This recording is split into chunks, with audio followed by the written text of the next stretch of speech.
যে active voice জিনিসটা কি, প্যাসিভ ভয়েস জিনিসটা কি? আমরা একটু শুনি, সবাই একটু কমেন্ট করো যে অ্যাক্টিভ ভয়েসটা কি আর প্যাসিভ ভয়েসটা কি।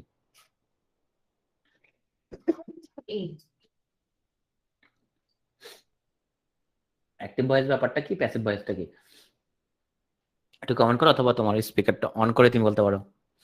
রাফিল একটা অ্যাকসেপ্ট করো তো।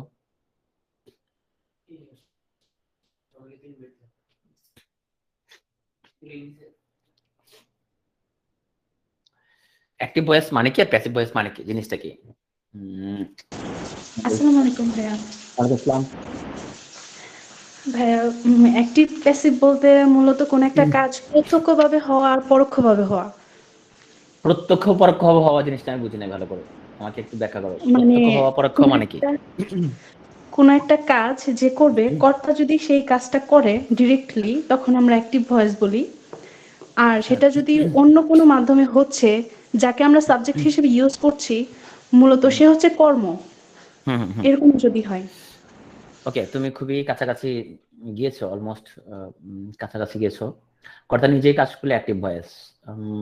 কর্তা তো কাজ তো কর্তাই করবে, কাজ কখনো কর্ম করবে না, কর্তা কাজ করবে। প্রত্যয় বলছে কর্তৃবাচ্য, কর্মবাচ্য। আচ্ছা, তুমি তো বাংলাটা বলছো মূলত। আহ, আমরা জানতে চাচ্ছিলাম যে আসলে জিনিসটা কি। চলো আমরা একটু জিনিসটা দেখি। সেখানে তিনটা জিনিস, সাবজেক্ট, ভার্ব, অবজেক্ট। আমি যখন বলি I stole the muffin, so I হচ্ছে সাবজেক্ট, স্টল হচ্ছে ভার্ব, মাফিন হচ্ছে object. I took a bite of the muffin, I হচ্ছে সাবজেক্ট, টুক হচ্ছে ভার্ব, আর বাইট অফ দ্য মাফিন হচ্ছে object. I ate the whole muffin, এখানে subject, verb এবং object. তো এই বাক্যগুলোর মধ্যে আমার সাবজেক্টকে আমরা বলি ডুয়ার অফ দ্য অ্যাকশন, সে কাজটা করছে। সো আই ইজ, যারা ডুয়ার সে হচ্ছে সাবজেক্ট। আর এখানের মধ্যে অবজেক্টকে আমরা সবসময় বলি সে হচ্ছে রিসিভার অফ দ্য অ্যাকশন, কর্ম, সে হচ্ছে যে আমার অ্যাকশনটার রিসিভার। এখন আমরা যদি দেখি আমাদের এইখানে অ্যাক্টিভ ভয়েসে যে ডুয়ার, সে সাবজেক্ট পজিশনে আছে। সো আমরা যখন আই স্টল দ্য মাফিন, এর যখন প্যাসিভ করব, the muffin was stolen. I took a bite of the muffin, আমরা যখন বলি bite was taken, passive voice বলি, বা the whole muffin was eaten, যেন প্যাসিভ ভয়েস যখন বলি, সেখানে কি হচ্ছে, সেখানে এ হচ্ছে রিসিভার, আর আমাদের এরপর আছে ভার্ব। ওকে, ডুয়ার আমরা হচ্ছে যে উল্লেখ করে নেই, বা ডুয়ার হচ্ছে আমাদের শেষে চলে গেল, ডুয়ারটা আমার শেষে চলে গেল আমার। তো তাহলে আমরা এখানের মধ্যে কি বলতে পারি, আমরা বলতে পারি যে হচ্ছে যে ভার্বের ডুয়ার, যাকে আমরা বলি ভার্বের এজেন্ট, যাকে আমরা বলি ভার্বের এজেন্ট বা ভার্বের ডুয়ার, সে যদি সাবজেক্টের পজিশনে থাকে তখন তাকে বলে অ্যাক্টিভ ভয়েস। আর যদি যে ভার্বের এজেন্ট বা ডুয়ার সে যদি সাবজেক্টের পজিশনে না থাকে তখন সেটা প্যাসিভ ভয়েস। তো যে হচ্ছে আমাদের অ্যাকশনটা রিসিভার, সে যখন সাবজেক্টের পজিশনে থাকবে তখন সেটা প্যাসিভ ভয়েস। আমি কি বুঝতে পারছি?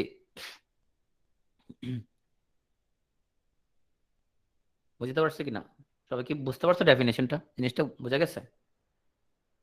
ওকে, এটা হচ্ছে বেসিক্যালি আমাদের অ্যাক্টিভ ভয়েস। আর ফজিলা, হ্যাঁ বলতেছি আরেকবার, এখানের মধ্যে আমার সাবজেক্ট হচ্ছে আই, এখানে সাবজেক্ট হচ্ছে দ্য মাফিন, তাই না? সাবজেক্ট পজিশন আছে, সে সাবজেক্টের পজিশনে সে বসে আছে এখানের মধ্যে। সো আমার যখন আমার ভার্বের যে ডুয়ার বা ভার্বের যে এজেন্ট, সে যদি সাবজেক্টের পজিশনে যদি বসে থাকে তখন সেটাকে আমি অ্যাক্টিভ ভয়েস বলবো। আর আমার যে ডুয়ার, সে যদি সাবজেক্টের জায়গায় না থাকে, রিসিভার যদি চলে আসে সাবজেক্টের পজিশনের মধ্যে, সো এইটা সাবজেক্টের জন্য পজিশনটা ছিল।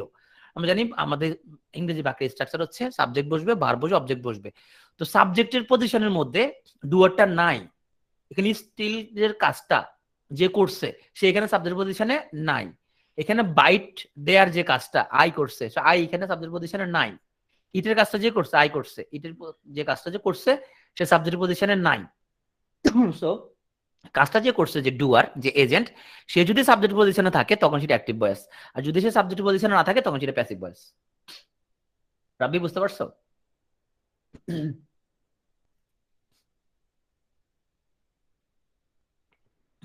ওকে, সো আমরা যদি বলি এরকম ভাবে আমরা বলি যে আমরা যদি বলি জেক এট দ্য মাফিন, তো এখানের মধ্যে ডুয়ার হচ্ছে জেক, তাই না? যেগুলো সাবজেক্ট পজিশনে বসে আছে। আর the muffin was eaten by Jake, তো জেক দ্বারা জেক খাইছে এটা। তো জেক যেহেতু ডুয়ার, জেক কিন্তু এই পজিশনে নাই, ডুয়ার পজিশনে সে নাই, সাবজেক্ট পজিশনে সে নাই, সে চলে গেছে পিছনে। সো এটা প্যাসিভ ভয়েস। সোজা বাংলায় যে ডুয়ার সে যদি সাবজেক্ট পজিশনে থাকে তাহলে অ্যাক্টিভ ভয়েস, না থাকলে প্যাসিভ ভয়েস। তো এখানে দেখা যাচ্ছে আমার যে অ্যাকশনের যে রিসিভার সে সামনে চলে আসছে, সুতরাং এটা প্যাসিভ ভয়েস। এখন আসলে আমরা অ্যাক্টিভ থেকে প্যাসিভ করার জন্য যেটা করব, আমরা জানি অ্যাক্টিভ ভয়েসের মধ্যে অলওয়েজ ডুয়ার সাবজেক্টে, এরপরে ভার্ব, এরপরে অবজেক্ট থাকে বা রিসিভারটা থাকে। প্যাসিভ ভয়েসে আমি উল্টাটা করে দিব, আমার প্রথমে বসাবো আমি রিসিভারকে, তারপরে আমার কোন একটা অক্সিলারি বসবে, তারপরে আমার প্রত্যেকটা প্যাসিভ ভয়েসের মধ্যে ভার্বের পাস্ট পার্টিসিপল, এরপরে বাই বা অন্য কিছু যোগ করে আমরা ডুয়ারকে শেষে নিয়ে আসবো। এটা প্যাসিভ ভয়েসের স্ট্রাকচার আমরা ছোটবেলায় শিখছিলাম ক্লাস 7-এ থাকতে। তো এখন আমাদের শুধুমাত্র আমাদের মনে রাখা লাগবে যে কোন টেন্স হলে আমার এখানে অক্সিলারি হিসেবে কে বসবে। সো আমরা এখন সেটা একটু আমরা রিভিউ করি।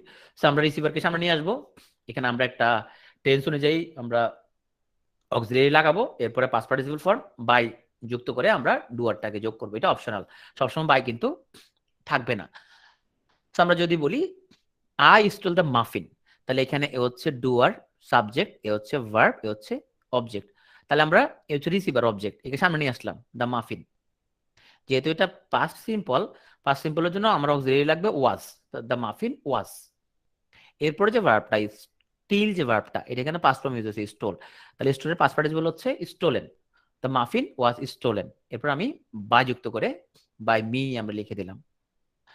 জেক টুক a bite of the muffin, তাহলে আমরা এখানে এটাকে যে প্যাসিভ করতে চাই, আমরা আ বাইট অফ দ্য মাফিন আমার অবজেক্ট বা রিসিভার সামনে নিয়ে আসলাম, অক্সিলারি হচ্ছে আমার এখানে ওয়াজ, তারপর আমার এখানে take took taken, so taken, এরপর হচ্ছে আমার যে কাজটা করছে ডুয়ারকে আমরা শেষে নিয়ে গেলাম, হয়ে গেল আমাদের প্যাসিভ ভয়েস। সো এখানে যে তিনটা ভার্ব আছে, সরি তিনটা সেন্টেন্স, এই তিনটা সেন্টেন্সে যে কোনো একটাকেও যদি কেউ প্যাসিভ করতে পারো, আমি ওকে আমার পক্ষ থেকে 2000 টাকা বিকাশ করে দিব এখনই। কেউ করতে পারবে দেখি, যার আগে যে করতে পারবে তাকে আমি 2000 টাকা বিকাশ করতেছি, পরে দেখি। যে তিনটা সেন্টেন্স আছে, তিনটা সেন্টেন্সের যে কোনো একটাকে যদি তুমি প্যাসিভ করতে পারো, আমি এখন তোমাকে 2000 টাকা দিব বিকাশ। তুমি এটা দিয়ে পরিবেশ বন্ধু গাছ কিনে নিও। হ্যাঁ, সবাই চেষ্টা করো, কুইক, যে দ্রুত পারবে তাকে দিব। লাভু বলছে হবে না, হ্যাঁ লাভু বলছে যে হইলে আরফিন ভাই তো নিশ্চয়ই 2000 টাকা সে দিত না, তাই না? হলে নিশ্চয়ই সে এত বড় রিস্ক নিত না, তাই না? রাইট। সো এখানের মধ্যে তো রিসিভারই নাই, তাই না? রিসিভারই নাই, রিসিভার না থাকলে আমি এখানের মধ্যে তাহলে তোমার সামনে বসাবোটা কি? রিসিভার মানে হচ্ছে এখানের মধ্যে কি নাই, অবজেক্টই নাই। সো আমরা একটা যে বুঝলাম, ইন্ট্রানজিটিভ ভার্ব যদি হয় এতে কোনো প্যাসিভ হয় না, কারণ এত রিসিভারই নাই। ইন্ট্রানজিটিভ মানে কি, কোনো এখানে কোনো অবজেক্ট নাই, এখানে রিসিভার নাই, তাহলে ওকে সামনে আনবো কোথেকে? তাহলে আমার প্যাসিভ কেমনে কেমনে করবো আমি, তাই না? সো এটা হবে না। এখন আসলে তাহলে আমরা ট্রানজিটিভ ভার্ব গুলো আমরা শুধুমাত্র প্যাসিভ করতে পারবো, right? So the child broke the lamp, এটা আমরা করতে পারবো।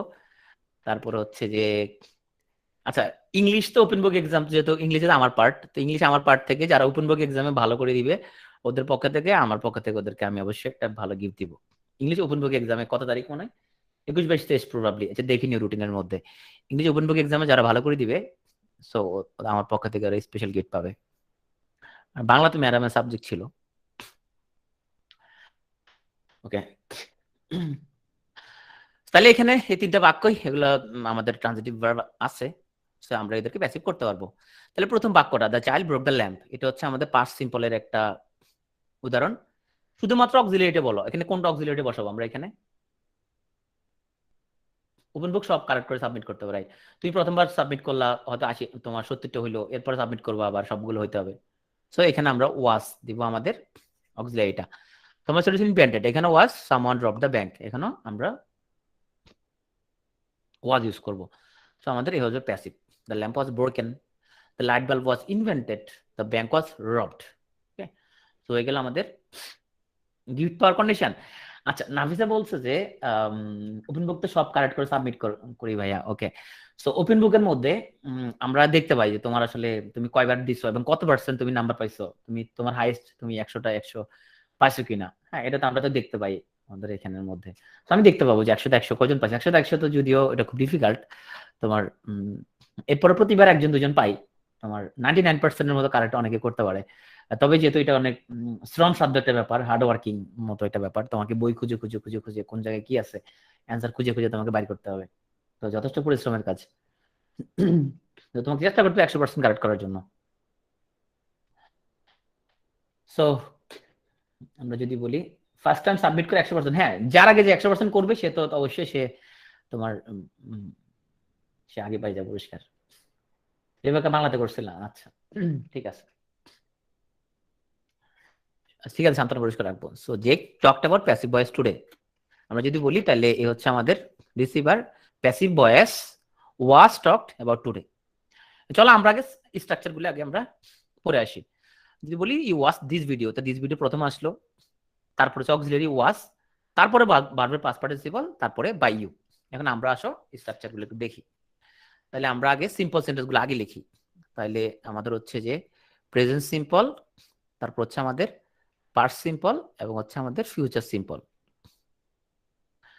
তাহলে আমরা শুধুমাত্র অক্সিলারি এটা জানলেই হবে কোনটা থেকে অক্সিলারি বসে। সো প্রেজেন্ট সিম্পলের অক্সিলারি কি? প্রেজেন্ট সিম্পলের অক্সিলারি হচ্ছে এম, ইজ এবং আর। প্রেজেন্ট সিম্পলের অক্সিলারি পাস্ট সিম্পল অক্সিলারি হচ্ছে ওয়াজ ওয়্যার, এটা হলো পাস্ট সিম্পলের অক্সিলারি। আর ফিউচার সিম্পলের টেন্সের মধ্যে ছিল শেল উইল, তাহলে প্যাসিভ ভয়েসের মধ্যে অক্সিলারি হবে আমাদের জাস্ট একটা বি যোগ হবে, সো শ্যাল বি এবং উইল বি। তাহলে আমরা প্যাসিভ ভয়েসের ক্ষেত্রে, এগুলো প্যাসিভ ভয়েস, তো আমাদের আমরা প্যাসিভ ভয়েসের ক্ষেত্রে আমরা হচ্ছে এই অক্সিলারি গুলো ইউজ করবো এই তিনটা টেন্সের ক্ষেত্রে। এখন আমরা দেখি প্রোগ্রেসিভ টেন্স। সো আমাদের আছে যে প্রেজেন্ট প্রোগ্রেসিভ, তারপর হচ্ছে আমাদের পাস্ট প্রোগ্রেসিভ, তারপর হচ্ছে যে আমাদের ফিউচার প্রোগ্রেসিভ অথবা কন্টিনিউয়াস টেন্স বলে থাকি আমরা এগুলাকে। এখন আসে আমাদের সব প্যাসিভ ভয়েসে কিন্তু পাস্ট পার্টিসিপল, ওটা আলাদা করে আর বলার কিছু নাই, সব প্যাসিভ ভয়েস হচ্ছে ভার্বের পাস্ট পার্টিসিপল। সো এখন আসে আমাদের প্রেজেন্ট প্রোগ্রেসিভ। এখানে প্রেজেন্ট প্রোগ্রেসিভ টেন্সের মধ্যে আমার অক্সিলারি ছিল এম ইজ আর, তাই না? এম ইজ আর ছিল আমাদের টেন্সের মধ্যে। প্যাসিভ ভয়েসের মধ্যে মানে অ্যাক্টিভ ভয়েসের মধ্যে এম ইজ আর ছিল, তাহলে প্যাসিভ ভয়েসের মধ্যে শুধুমাত্র একটা বিইং যোগ হবে। সো এম ইজ এবং আর, তাহলে সাথে একটা বিইং যোগ হবে, যে am being, is being, are being, একটা বিইং যোগ হবে। পাস্ট প্রোগ্রেসিভের মধ্যে সেম কথা, অ্যাক্টিভ ভয়েসের মধ্যে ওয়াজ আর ছিল, এখানের মধ্যে এই যে ওয়াজ এবং ওয়ার সাথে একটা বিইং যোগ হবে। ফিউচার প্রোগ্রেসিভের মধ্যে আমাদের অ্যাক্টিভ ভয়েসের মধ্যে ছিল শেল বি উইল বি, তাহলে এখানেও শেল বি উইল বি থাকবে, তার সাথে এক্সট্রা করে একটা বিইং যোগ হবে, শেল বি বিইং এবং উইল বি বিইং। এরপর আমরা আসি পারফেক্ট টেন্স। সো এই হলো আমাদের প্রেজেন্ট পারফেক্ট, এ হচ্ছে আমাদের পাস্ট পারফেক্ট এবং এরপর আমাদের হচ্ছে ফিউচার পারফেক্ট। এখন প্রেজেন্ট পারফেক্ট অ্যাক্টিভ ভয়েস ছিল আমাদের হ্যাভ হ্যাজ ছিল, হ্যাভ এবং হ্যাজ ছিল প্রেজেন্ট পারফেক্টের মধ্যে। তাহলে প্যাসিভ ভয়েসের মধ্যে আমরা একটা বিন যোগ করে দিব, জাস্ট বিন, হ্যাভ বিন এবং হ্যাজ বিন, সব প্যাসিভ ভয়েসে বারবার পাস্ট পার্টিসিপল, আলাদা করে পড়ার কিছু নাই। আমাদের এখানে ছিল হ্যাড, তাহলে এখানে আমরা ইউজ করব হ্যাড বিন। ফিউচার পারফেক্টের আমাদের অ্যাক্টিভ ভয়েসে ছিল শ্যাল হ্যাভ উইল হ্যাভ, তাহলে এখানে আমাদের শ্যাল হ্যাভ উইল হ্যাভ থাকবে, শ্যাল হ্যাভ উইল হ্যাভ থাকবে, তার লগে আমরা একটা বিন যোগ করে দিব, সো শ্যাল হ্যাভ বিন এবং উইল হ্যাভ বিন। আর প্রেজেন্ট পারফেক্ট প্রোগ্রেসিভে প্যাসিভ ভয়েস এগুলো খুব ইউজ হয় না, সো ওইটাই আমরা have been being, has been being, এটা হ্যাড বিন বিইং, এটা shall have been being, will have been being, ওগুলো প্যাসিভ ভয়েসের খুব একটা ইউজ হয় না। এখন আসো তুমি সবচেয়ে বেশি কোন প্যাসিভ ভয়েস তুমি পাবা, কোন টেন্সের সবচেয়ে বেশি প্যাসিভ ভয়েস পাবা? তো বেসিক্যালি তুমি প্যাসিভ ভয়েস পাবা মোটামুটি তোমার হচ্ছে যে প্রেজেন্ট সিম্পল, প্রেজেন্ট সিম্পল সবচেয়ে বেশি পাবা, পাস্ট সিম্পল পাবা, আর এরপর পাবা তুমি প্রেজেন্ট প্রোগ্রেসিভ, এই কয়েকটা টেন্সেরই বেশি পাবা তুমি। প্রেজেন্ট পারফেক্টও তুমি কিছু কিছু পাইতে পারো, ম্যাক্সিমাম হচ্ছে এই কয়েকটা এক্সাম্পলের মধ্যেই তোমার হয়ে যাবে। এখন আসো আমরা ভয়েসের রুলস মুলস অনেক কিছু বইতে লেখা আছে, আমরা রুলস তো জানবই, বই থেকেই পড়তে পারবো। আমরা মূলত প্র্যাকটিক্যাল আমরা করে করে অর্থ বুঝে বুঝে আমরা শেখার চেষ্টা করি।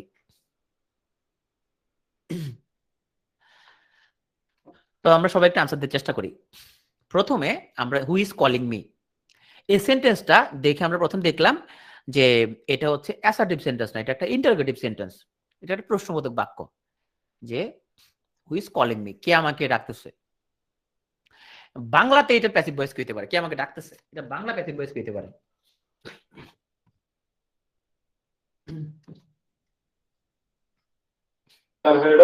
কার দ্বারা আমাকে ডাকা হচ্ছে। কার দ্বারা আমাকে ডাকা হচ্ছে।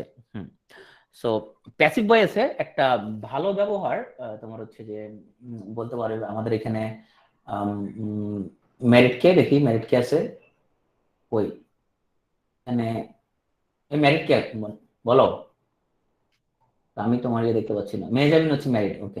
রাকিবুল আলম হচ্ছে যে ম্যারিড, ওকে। এখন মেহজাবিন ও যদি বিপাশা ম্যারিড, ওকে। এখন ম্যারিড পার্সনরা কিন্তু ওরা প্যাসিভ ভয়েস প্রচুর ইউজ করে। হ্যাঁ, যেমন ধরো ঝামেলা হয়েছে, এখন সে তো খাবার দাবার বেড়ে রাখছে, তো প্যাসিভ ভয়েসে কথা বলে যেন খাওয়া হয়, খাওয়া দাওয়ার যেন জাস্ট আমি খেয়ে নেওয়া হয়। হ্যাঁ, তো এখন হয়তো ঝগড়া করছে একটু আগে, এখন ডাকতেছে, সে প্যাসিভ ভয়েসে বলে কার দ্বারা আমাকে ডাকা হচ্ছে, হ্যাঁ, কে ডাকতেছে এটা সে তখন বলবে না। তার মানে প্যাসিভ ভয়েস আসলে আমাদের অনেক কাজে লাগে, রাইট? যারা বিয়ে করো নাই, তোমরা বিয়ে করলে বুঝবে অনেক কাজ আছে প্যাসিভ ভয়েসের। হ্যাঁ, কার দ্বারা আমাকে টাকা হচ্ছে এই জাতীয় বা ব্যাপার স্যাপার তখন চলে আসে, বা খাবারটা যেন ঠিক টাইমে খেয়ে নেওয়া হয়। হ্যাঁ, এরকম ব্যাপার। মশারি কার দ্বারা টানানো হবে, হ্যাঁ এইটা একটা মশারি কার দ্বারা টানানো হবে, আমরা প্যাসিভ ভয়েসে প্রচুর ইউজ দেখতে পাই। তাহলে আমরা আগে সবসময় আমরা চিন্তা করবো যে বাংলা ভাষায় আমরা প্যাসিভ ভয়েসে কেমন ইউজ করি। ভাই তুমি যদি নিজের মাতৃভাষা যদি তুমি বুঝতে পারো, তাহলে ভাই তোমার কিছু রুলস ফুলস কিচ্ছু মুখস্থ করতে হবে না। তার মানে তোমরা বলে ফেলছো কার দ্বারা আমাকে ডাকা হচ্ছে, তার মানে এটা বাই হোম হবে, যে তুমি কনফার্ম যে এটা বাই হোম হবে। তার মানে এটা তোমার হচ্ছে যে হবে না যে তুমি কনফার্ম, তার মানে এটা এখানে অবশ্যই বাই হোম ওয়ালা কোন একটা এখানের মধ্যে হবে, এটা তোমরা নিজেরাই বলছো। তো এখন আমরা বাই হোমটা ফিক্স করে ফেলছি। এখন আমরা দেখি যে এটা কোন টেন্সে আছে, এটা দেখা যাচ্ছে এটা হলো প্রেজেন্ট প্রোগ্রেসিভ টেন্সে বা প্রেজেন্ট কন্টিনিউয়াস টেন্সে আছে। তো আমরা বুঝে ফেলছি যেহেতু এটা প্রেজেন্ট কন্টিনিউয়াস টেন্স, তাহলে এখানে অবশ্যই আমাদের একটা am being, is being, are being এর কিছু একটা হবে। Okay, so am being, is being এবং আর বিং এর কিছু একটা এখানের মধ্যে হবে। তারপর আমরা দেখলাম যেহেতু এটা একটা প্রশ্নবোধক বাক্য, so am being, is being, are being যে বসুক না কেন, অক্সিলারিটা ডব্লিউএইচ এর সাথে সাথে বসে যাবে। কারণ আমরা পড়ছি প্রশ্নবোধক বাক্যের মধ্যে যখন আমরা ডব্লিউএইচ কোশ্চেন করি, ডব্লিউএইচ কোশ্চেন মানে হচ্ছে হু, হুম, হয়, আর এগুলো হচ্ছে ডব্লিউএইচ কোশ্চেন, হোয়াই, হ্যাঁ এগুলো বলা হয় WH question. So WH question করার সময় অলওয়েজ অক্সিলারি হচ্ছে ডব্লিউএইচ এর পর পর বসে যায়। এবার আমরা আরো পড়ছিলাম নাউন ক্লজ যখন আমরা করব তখন কিন্তু ডব্লিউএইচ পরে কিন্তু অক্সিলারি বসে না, সাবজেক্টের পরে যায় বসে, রাইট? আমরা নাউন ক্লজের মধ্যে সেটা পড়ছিলাম। তো এটা দেখে মনে হচ্ছে আমাদের আনসার কোনটা হবে, এটা হচ্ছে be, by whom am I being called.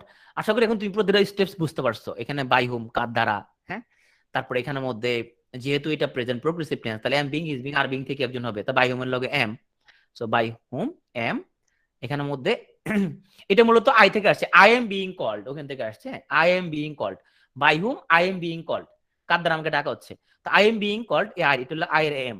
ওকে, তো যেহেতু প্রশ্ন করছে সেজন্য এমটাকে আমরা আগে নিয়ে আসছি, আই এম বিং কল্ড আমাকে ডাকা হচ্ছে, সেখান থেকে এমটাকে প্রথমে নিয়ে আসছি, তাহলে হয়ে গেল প্রশ্নবোধক বাক্য। তাহলে এর মাধ্যমে আমরা কোন রুলস মুখস্থ না করে আমরা হচ্ছে যে প্যাসিভ ভয়েসটা করতে শিখলাম। তোমাকে দেখে বুঝতে হবে যে না এটা হচ্ছে, এটা হবে আনসারটা, নালে পরে এটা হলো ব্যাকআপ পা লাগতেছে, দেখে বুঝতে পারতে হবে এটা এটা তো ব্যাকআপ পা লাগতেছে, এটা তো আনসার এটা হবে। রুলস একটু কম জানলো সমস্যা নাই। রুলস জানা ভাষা শেখার জন্য খুব এসেনশিয়াল কিছু না। So Sheela was writing a letter, Sheela একটা চিঠি লিখতেছিল, এটা হচ্ছে পাস্ট প্রোগ্রেসিভ বা পাস্ট কন্টিনিউয়াস টেন্স। সো এখানে আমরা কোনটা হবে, এটা হচ্ছে আমাদের রিসিভার অবজেক্ট, প্রথমে আসবে আর লেটার হয়ে যাবে। তারপর আমরা দেখলাম এটা হচ্ছে পাস্ট প্রোগ্রেসিভ বা পাস্ট কন্টিনিউয়াস টেন্স, যেহেতু পাস্ট কন্টিনিউয়াস টেন্স তাহলে এখানে মধ্যে অক্সিলারি আসবে ওয়াজ বিং এবং ওয়ার বিং থেকে কেউ একজন, ওয়াজ বিং বা ওয়ার বিং, তাহলে হচ্ছে আ লেটারের সাথে ওয়াজ বিং, তাহলে আ লেটারের সাথে ওয়াজ বিং, আ লেটারের সাথে ওয়াজ বিং, আর লেটারের সাথে এটা ওয়াজ বিং নাই, তাহলে এটা হবে না, এই দুটার কেউ একজন হবে, আ লেটার ওয়াজ বিং পর্যন্ত আছে। এরপরে যে ভার্বটা থাকবে তার পাস্ট পার্টিসিপল, এটার মধ্যে পাস্ট পার্টিসিপল নাই, এটার মধ্যে আছে, তাইলে a letter was being written by Sheila.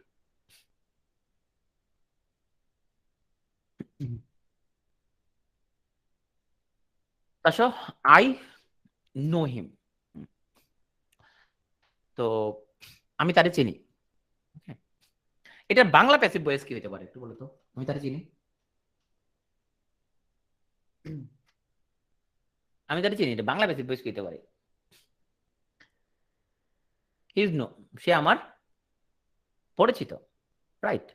সে আমার চেনা, রাইট? সে আমার চেনা বা সে আমার পরিচিত, সে হয় আমার পরিচিত বা সে হয় আমার চেনা। এটা বাংলা হয় প্যাসিভ ভয়েস এটার। সো আমরা এখানের মধ্যে আমরা প্রথমে দেখতে পেলাম এটা অ্যাসার্টিভ সেন্টেন্স, ওকে। তারপরে যে আমার এখানে কাজের যে রিসিভার সে সামনে চলে আসবে, তো হিমকে সামনে আনলে সে হয়ে যাবে হি। তারপর দেখলাম এটা হলো প্রেজেন্ট ইনডেফিনিট বা প্রেজেন্ট সিম্পল। সো আমার এখানে অবশ্যই অক্সিজেনের মধ্যে এম আসবে, ইজ আসবে বা আর আসবে। তাহলে হিম প্রথম সামনে আসলে হি হয়ে গেল, তাহলে সবগুলোর মধ্যে হি আছে, প্রথমে আসছে হি আছে। এম ইজ আর থেকে কে একজন আসবে, তো এটার মধ্যে ইজ আসছে, এটার মধ্যে ইজ আসছে, ওকে। এরপরে আসবে আমার যে মেইন যে ভার্বটা, সে ভার্বটা পাস্ট পার্টিসিপল, তাহলে এখানে নোন আছে, এখানেও নোন আছে। এইখানে যে আমরা একটু প্রবলেম পড়ে গেছি, এটা হলো আমরা কি বাই মি দিব নাকি টু মি দিব। সো এখানে বাই মি হবে নাকি টু মি হবে, এখানে কিছু ব্যাপার স্যাপার আছে, আমরা সামনে দেখবো। এটা ইজ নোন টু মি, কেন টু হবে সেটা আমরা সামনে আমাদের উদাহরণ আছে।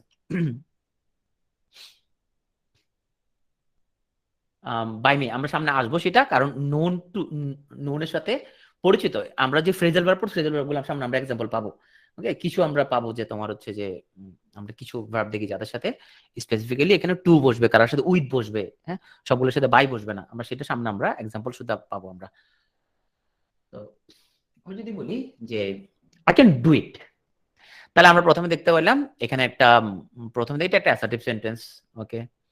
তারপর দেখলাম এখানে একটা আমাদের মুডাল আছে, এখানে একটা ভার্ব আছে, হচ্ছে রিসিভার আছে। তাহলে আমরা একে সামনে নিয়ে আসলাম আগে ইট। মুডাল যদি থাকে এরকম, তাহলে সেটার সাথে জাস্ট একটা বি লাগাই দিব, তাহলে হয়ে যাবে it can be, it can be. Do verb হয়ে যাবে সব passive past participle, so it can be done by receive. আমার ডুয়ারটা এখানে চলে আসবে, তো যখন আই এখানে চলে আসবে তখন হয়ে যাবে সে me, it can be done by me, আমাদের করা হয়, ওকে। সো এটা আরেকটা example, we are going to open a shop, আমরা একটা শপ ওপেন করতে যাচ্ছি। সেটা কোন টেন্সে আছে এটা?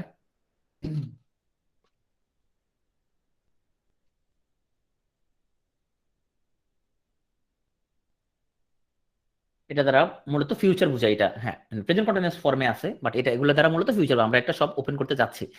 এটা বলতে এই এই বাক্যটা ইউজ বল আমরা কখন এই ধরনের স্ট্রাকচার ইউজ করব, মানে ফিউচার বুঝাবো কিন্তু আমরা ইউজ করব প্রেজেন্ট কন্টিনিউয়াস টেন্সের স্ট্রাকচার। কখন আমরা এরকম এই যে গোয়িং টু, কখন আমরা এগুলো ইউজ করি, কখন, মানে ফিউচার একটা কাজ করতে যাচ্ছি আমরা, হচ্ছে যে এটা রাইট। আমরা যখন প্ল্যানিং কনফার্ম সার্টেন, যখন এরকম কোনো ফার্ম একদম সার্টেন একদম, হ্যাঁ নিয়ার ফিউচার তো অবশ্যই, আমরা যখন কোনো প্ল্যান নিয়ে যখন আমরা এখানে সবসময় যে তোমার নিয়ার ফিউচার হইতে হবে এরকম না, হ্যাঁ নিয়ার ফিউচার এরকম হবে এরকম না।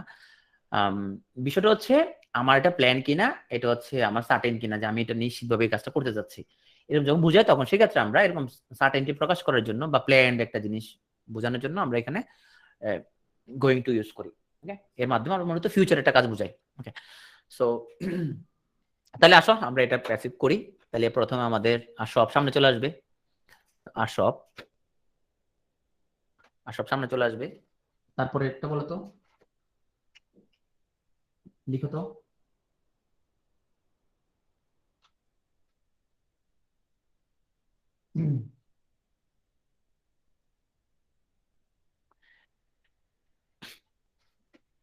এখানে আমি কেন থামলাম, কারণ হচ্ছে আমরা অনেকেই এখানের মধ্যে যেটা ভাবতেছি যে আমরা এটা তো আমাদের প্রেজেন্ট কন্টিনিউয়াস টেন্সের স্ট্রাকচার, তাহলে এখানে কি আমরা তোমার হচ্ছে যে সব ইজ বিং গন এরকম কিছু একটা হবে কিনা, তাই না? আসলে এরকম কিছু হবে না, কারণ এখানে ইজ গোয়িং এর একটা তোমার হচ্ছে যে একটা স্পেশাল একটা স্ট্রাকচার। কেন? আমরা কোনো ফার্ম কোনো প্ল্যান বোঝানোর জন্য, তাহলে ওর আসলে কোনো চেঞ্জ হবে না এখানের মধ্যে। সো এটা আমরা ইম্পর্টেন্ট এখানের মধ্যে। সো সব is going to be opened, একটা শপ ওপেন করা হচ্ছে, রাইট। এখানে আমাদের এই গোয়িং টু হচ্ছে যেহেতু আমাদের ফিউচার নির্দেশক একটা কথা, ওরে কোনো চেঞ্জ করা যাবে না এখানের মধ্যে, ওরে দিয়ে প্যাসিভ বানানো যাবে না। মানে আশা করি বুঝতে পারছো এখানে যে আমরা এখানে উই আর গোয়িং টু আসলে আমাদের প্রেজেন্ট কন্টিনিউয়াস টেন্স বোঝানোর জন্য হয় না, এটা ফিউচার টেন্স বোঝানোর জন্য হয়েছে, এবং এটার কোনো চেঞ্জ হবে না, এটা এখানে মুডালের মতোই, কোনো চেঞ্জ হবে না। Our shop is going to be opened by us. Okay, তো এটা মনে রাখতে হবে, গোয়িং টু এটা কোনো চেঞ্জ করা যাবে না, এটাকে যেমন আছে এমন থাকে যাবে।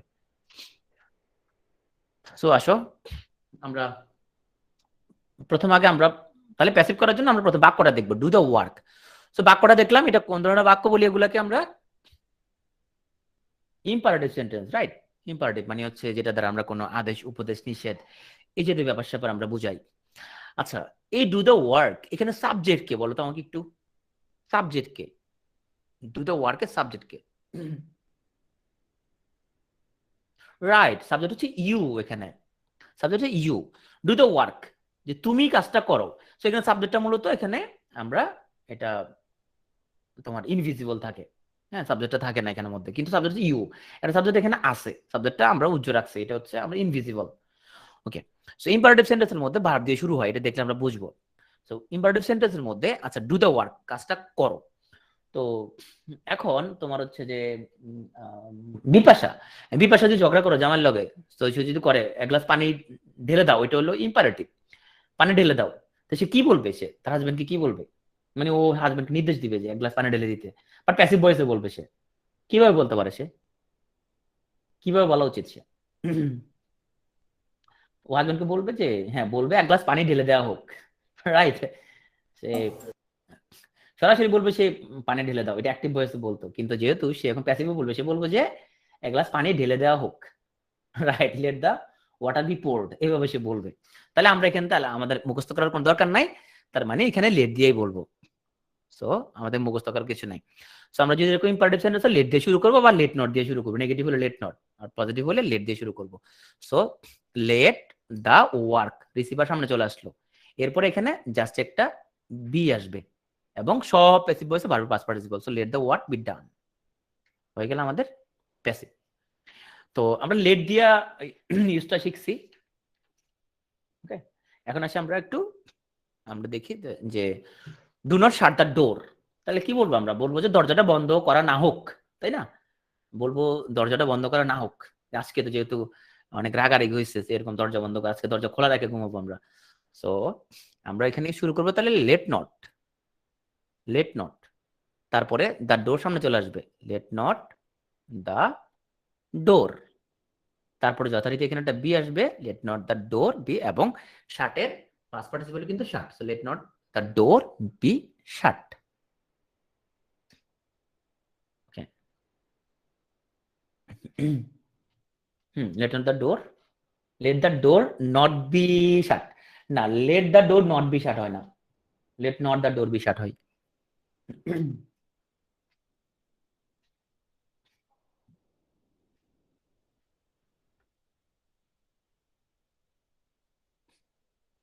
তুমি এখানে অপ্রচলিত একটা স্ট্রাকচার ইউজ করতে পারবে নিলয়, যে তোমার হচ্ছে তুমি যদি নট যদি পরে দিতে চাও তাহলে ভার্বের আগে দিতে হবে, late the door B not shut.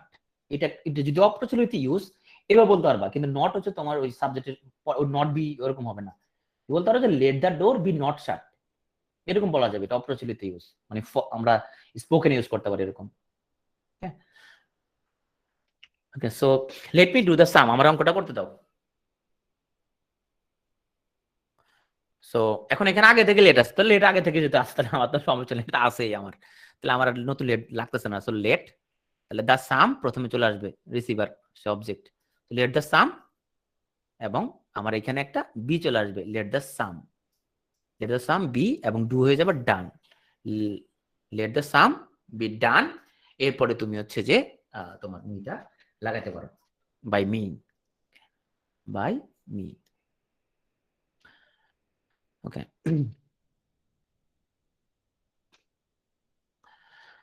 So এখন আসো who has broken the glass. প্রথমে আমরা দেখলাম এটা একটা প্রশ্নবোধক বাক্য, একটা ইন্টারোগেটিভ সেন্টেন্স।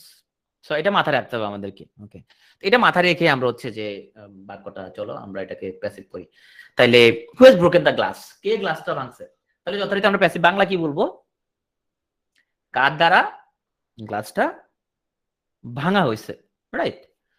সো আমরা এখানে অবশ্য বাই হুম ইউজ করতেছি, আমরা অর্থ দিকে বুঝতে পারছি, আমরা এখানে একটা বাই হুম ইউজ করবো। ওকে, তারপর দেখলাম আমার যে রিসিভার বা অবজেক্ট তাকে সামনে নিয়ে আসতে হবে। By whom the glass. Okay, এরপর দেখলাম এটা একটা হচ্ছে প্রেজেন্ট পারফেক্ট টেন্সের একটা সেন্টেন্স। সো যেহেতু এটা প্রেজেন্ট পারফেক্ট টেন্সের একটা সেন্টেন্স, একটা অ্যাক্টিভ ভয়েস, সো এখানে আমার একটা যদি অক্সিলারি লাগবে আমার হ্যাজ বিন বা have been. So by whom the glass আমার হচ্ছে যে হ্যাজ বিন। ওকে, এরপরে বারবার হচ্ছে যে past participle, by whom the glass has been broken, এরকম হইলো অ্যাসার্টিভ হয়ে যেত। যেহেতু আমার বলছে প্রশ্নবোধক, তাহলে আমরা হ্যাজটাকে জাস্ট সামনে নিয়ে আসবো, by whom has the glass been broken. আমরা এখন এখানে প্রশ্নবোধক দিয়ে দিলাম। তাহলে আমার পরীক্ষার অপশনগুলোর মধ্যে কিন্তু এরকম থাকবে, একটা থাকবে by whom the glass has been broken, একটা অপশন থাকবে by whom has the glass broken. হ্যাঁ, এরকম অপশনগুলো থাকবে তোমার, একটা সাথে একটা খুব অল্প পার্থক্য থাকবে। তো তোমাকে কেয়ারফুল থাকতে হবে, যেহেতু প্রশ্নবোধক তাহলে অক্সিলারিটা অবশ্য কি আসবে, সে সাবজেক্টের আগে চলে যাবে, মানে ডব্লিউএইচ এর সাথে সাথে চলে আসবে। তো তুমি যখন গোলা ওয়ার্ড করবা তখন তুমি বি কেয়ারফুল, তুমি গোলাটা তোমার একটু অসতর্কতার জন্য তুমি 1 নম্বর তোমার মিস হয়ে যেতে পারে। ওকে, আর তোমরা দেখবা বিসিএস পরীক্ষার প্রশ্নগুলোর অপশনগুলো এমন ভাবে দেওয়া থাকে, তুমি ভুল করে যা দাগাইতে পারো সেটাই অপশনের মধ্যে থাকবে। মানে তুমি যেটা ভুল করতে পারো, তুমি যেটা দাগাবা তুমি ভুল করে, সেটা অপশনের মধ্যে অবশ্যই থাকবে, যাতে করে তুমি খুশি হয়ে ওটা দাগাই দাও। তো আসো হুম ডু ইউ ওয়ান্ট, তুমি কাকে চাও। হুম, তো আসো এখন এটাকে বাংলায় তাহলে হচ্ছে আমরা কি আমরা প্যাসিভ করতে পারি, হুম ডু ইউ ওয়ান্ট, সেটা ফার্স্ট থাকে। হ্যাঁ হ্যাঁ, সেটা ভুল হয়। ওকে, যে এটা তুমি কাকে চাও, তোমার দ্বারা কাকে চাওয়া হচ্ছে, রাইট, তোমাদের কাকে চাওয়া হচ্ছে। সো হু আমরা লাগাইলাম। ওকে, এখন আমরা লাগবে আমার এখানের মধ্যে আমরা দেখতে পাইলাম এটা হলো আমাদের প্রেজেন্ট সিম্পলের একটা সেন্টেন্স। যদি প্রেজেন্ট সিম্পল তাহলে অক্সিলারি হতে পারে আমাদের এম ইজ আর, এখান থেকে উল্লেখ আমরা ইজ নিলাম, who is wanted by you, who is wanted by you, তোমাদের কাকে চাওয়া হচ্ছে।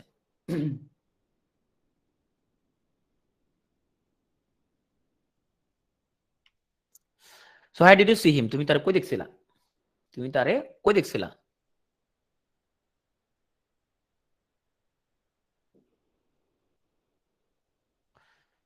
তো আমরা বাংলা এটার প্যাসিভ ভয়েস কি করতে পারি, তোমার দ্বারা তাকে কোথায় দেখা হয়েছিল বা দেখার কাজটা হয়েছিল তোমার, রাইট।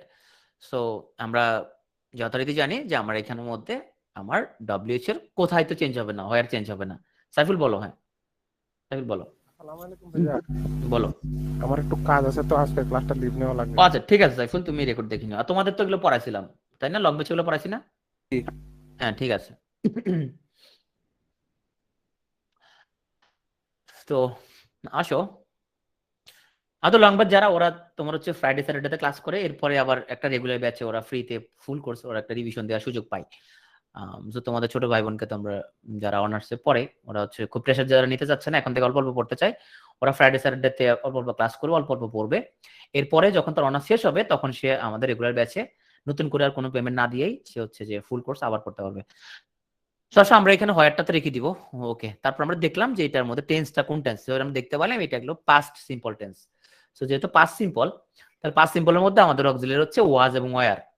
সো ওয়াজ এবং ওয়ার হচ্ছে আমাদের এখানের মধ্যে আমার অক্সিলারি। তাইলে আমরা হোয়ারটা রাখলাম। তাহলে আমার এ হচ্ছে আমাদের কাজের অবজেক্ট রিসিভার, তাহলে সে সামনে আসলো হি। তারপরে প্যাসিভ ভয়েস করার জন্য আমার যথারীতি অক্সিলারি আসবে হি ওয়াজ, এরপরে সি ভার্বটা হয়ে যাবে সিন, হি ওয়াজ সিন, এরপরে বাই ইউ। তারপর দেখলাম এটা একটা প্রশ্নবোধক বাক্য, এটা প্রশ্ন, তাহলে ওয়াজটাকে আমি সিম্পলি সামনে নিয়ে আসবো। সো হয়ে যাবে হোয়ার ওয়াজ হি সিন বাই ইউ, হয়ে গেল আমাদের পূর্ণাঙ্গ বাক্য। ওকে, তো স্ট্রাকচার তাহলে মুখস্থ না করে আমরা যাতে এইভাবে নিজেরা নিজেরা প্র্যাকটিস করতে করতে শিখতে হবে। তুমি তো এই এক্সাম্পল গুলো তোমাকে, এই বাক্যগুলোই তোমাকে লিখতে হবে। আর বিসিএস হচ্ছে আলটিমেটলি লিখিত পরীক্ষার একটা প্রস্তুতি। তোমাদেরকে আমি একটা জিনিস বলি, সেটা হচ্ছে যে তোমার মানে তোমার যে মানে আমরা তো প্রিলির ব্যাপারে তোমাকে বলছিলাম যে তোমাদের নাম্বার টার্গেটিংটা কেমন হবে। বিশেষ তুমি লিখিত পরীক্ষার জন্য নাম্বার টার্গেটিং যেটা করবা, যে তোমার যাতে ইংলিশে এখানে 200-র মধ্যে যাতে 140 প্লাস থাকে, তারপরে তোমার হচ্ছে ম্যাথ এবং মেন্টাল অ্যাবিলিটির মধ্যে এখানে যাতে 70 প্লাস থাকে যাতে। 70+ তোলা এখানে খুব কঠিন কিছু না, এখানের মধ্যে 80 ভুরি ভুরি পাই এখানের মধ্যে। তাহলে দেখো এইখানের মধ্যে তুমি পাই গেলা, এই 300 মধ্যে তুমি 210 পাই গেলা। এই 300 210 পাইয়া তাহলে তুমি দেখো তুমি কি পরিমাণ তুমি আগায় গেলা। কারণ হচ্ছে তুমি মোটামুটি খুব ভালো ক্যাডার যদি পাইতে হয়, মোটামুটি তুমি 550+ পাইলেই তুমি ভালো যে কোনো ক্যাডারে তুমি পাবা। হ্যাঁ, 550+, ফরেন হতে পাওয়া যাবে না, কিন্তু 550+ পাইলে তুমি অ্যাডমিন তুমি পেয়ে যাবে, দেখা যাবে। সো এখন 550+ পাওয়ার জন্য তুমি যদি 300-তে পাওয়া গেছো তুমি 210, হ্যাঁ 300 তুমি 210 যদি পাওয়া যাও তাহলে তোমার এখানে নাম্বার অনেকটুকু তুমি আগায় থাকলা, বুঝতে পারছো? বাকি 600-তে তোমার অনেক আগে থাকলা। বিজ্ঞানের মধ্যে কিন্তু 70+ তোলা যায়, সো অনেক আগে যেতে পারবা। সো হ্যাঁ, ফোকাস রাইটিং এ তাহলে তোমার বুঝতে পারতেছো বিসিএস মূলত লিখিত পরীক্ষার এক্সাম, প্রিলি হচ্ছে বাছাই পর্ব, যা সবাই বাদ দিয়ে তোমার বাছাই করে নিচ্ছে। এখন তুমি তোমার আসল খেলা দেখাতে হবে রিটেনে, তোমাকে বাক্য লিখতে পারতে হবে। তো এইসব এই জন্য বলতেছি তুমি যখন প্রিলির জন্য পড়তেছো তুমি বুঝে বুঝে পড়ো, মিনিংটা বুঝে বুঝে পড়ো, এবং তুমি নিজে এই ধরনের বাক্য লিখতে পারো কিনা মেক শিওর, এটা তোমাকে নিশ্চিত করতে হবে যে হ্যাঁ আমি এরকম প্যাসিভ ভয়েসে বাক্য লিখতে পারি, আমি এরকম এই টেন্সগুলো ইউজ করে বাক্য লিখতে পারি, আমার যে যেটা বলতে চাচ্ছি সেটা আমি লিখতে পারি। লিখতে না পারো তাহলে কোনো লাভ হবে না। ওকে, তো আচ্ছা আমরা এখানের মধ্যে দেখতে পাচ্ছি যে take care. So take care এগুলোকে আমরা বলি ফ্রেজাল ভার্ব, যেখানে সায়েন্সে কি একই রকম কোশ্চেন হয় রিটেনে, মানে বুঝি নাই ফরাজি। সায়েন্সে এখন যেরকম কোশ্চেন হয় তোমাকে খুব ভালোভাবে সায়েন্সে তোমার পড়তে হবে, কারণ নাহলে এখন তোমার হচ্ছে বিক্রিয়া মিক্রিয়া শুদ্ধ লিখতে হয়, এসিডের সংখ্যা লিখতে গিয়া কয় ব্রনস্টার লাউরি এসিডের সংখ্যা লেখে নেন। এখন তোমাকে বিজ্ঞান বিভাগের স্টুডেন্টের মতোই তোমাকে হচ্ছে ওইভাবে লিখতে হবে বিজ্ঞানের যে কোশ্চেন গুলো। হ্যাঁ, মোটামুটি ভালোভাবে বুঝে বুঝে পড়তে হবে, ঠিক আছে? আচ্ছা, ফোকাস রাইটিং নিয়ে কথা বলবো আমরা। চলো আমরা এটা শেষ করি আগে। তো আমরা টেক কেয়ার এইগুলো বলছিলাম ফ্রেজাল ভার্ব, যেখানে মধ্যে টেক অর্থ হচ্ছে তোমার নেয়া, কেয়ার অর্থ হচ্ছে যে টেক কেয়ার একসাথে বলে সবসময়, তাই না? ওকে, এই ফ্রেজাল ভার্ব গুলো যদি থাকে এরকম তাহলে তাদেরকে আমরা কিভাবে প্যাসিভ ভয়েস করব। সো এখানের মধ্যে পুরোটাকে কখনো কি করা যাবে না, ভাঙা যাবে না, এটা পুরোটাই হচ্ছে একসাথে থেকে যাবে। প্রথমত দেখলাম এটা একটা যেহেতু ইম্পারেটিভ সেন্টেন্স, সো এখানে অবশ্যই একটা লেট থাকবে, তাই না? লেট থাকবে। তারপরে আমাদের ইউর হেলথ সামনে চলে আসলো, let your health, let your health. তাহলে আমাদের যথারীতি ইম্পারেটিভ সেন্টেন্সের মধ্যে একটা বি আসবে, লেট ইউর হেলথ বি। এখন এই যে টেক কেয়ার অফ পুরোটা এখানের মধ্যে ভার্ব হচ্ছে টেক, তাহলে টেকটা থেকে আমাদের হয়ে গেল first participle taken. So let your health be taken care of. আমাদের হচ্ছে ম্যাথ লিখিতে ব্যাচ আছে, আর ইংলিশে এখন আমরা শুরু করি নাই, সো সেটা পরে দেখা যাবে। ওকে, তাহলে এখন আসো আমরা আমাদের আমরা যে একটা চার্ট দিয়েছিলাম, আমরা সেই চার্টে আমরা আসবো সামনে যে বাইয়ের পরিবর্তে কি কি আমরা ইউজ করি। আগে আমরা এটা একটু আমরা লিখি। So all of his friends laughed at him, তার সব বন্ধু তার দিকে তাকে হাসলো।